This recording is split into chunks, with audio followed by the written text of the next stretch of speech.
প্রিয় নাগরিকবৃন্দ, একটা কথা জানতে ইচ্ছে করি। যেহেতু আমরা ভারতের নাগরিক, অতএব কিছু প্রশ্ন তো আমার মধ্যেও আসে, আমাদের আপনার সকলের। আমরা সংবিধানকে মেনে চলি এবং তা মান্যতা দিই। শিক্ষার অধিকার এটা জানি, অনেকে জানেন, হয়তো কম বেশি কিছু জানা আছে। কোনটা সঠিক কোনটা বা ঠিক নয় তা প্রশ্নের মুখে দাঁড় করিয়ে দেয় যখন কোনো বিদ্যালয়ের কচিকাঁচা ছাত্রীরা বা ছাত্রী কোনো পথযাত্রা বা কোনো র্যালিতে অংশগ্রহণ করেন, সেটা তাদের স্বতঃস্ফূর্ত থাকে।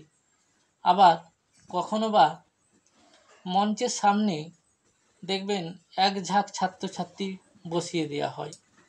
সেটা হতে পারে কোনো বিশেষ অনুষ্ঠান, কোনো প্রশাসনিক অনুষ্ঠান বা কোনো প্রশাসনিক সভা বা যে কোনো হতে পারে, কোনো আমি রাজনীতির কথা বলছি না। আবার যখন কোনো ছাত্রছাত্রী তারা কোনো কিছু নিয়ে প্রতিবাদ করে, তখন সেইটা হয়ে যায় অগণতান্ত্রিক পদ্ধতি। এটা কি ঠিক? আসলে সেইটা তখন সকলের দৃষ্টিকটু লাগে। কিন্তু যখন কোনো কিছু যখন সেইভাবে যখন ডাকা হয় বা গাড়ি ভর্তি করে কোথাও থেকে কোথাও লোক সংখ্যা বা লোক দেখানোর জন্য যাওয়া হয়, তখন সেটা আইনসঙ্গত।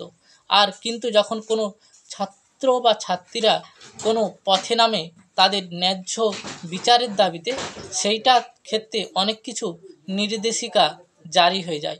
জানি না কে কিভাবে সংবিধানকে সম্মান করেন, উত্তরটা আপনারাই দেবেন। ভালো থাকুন।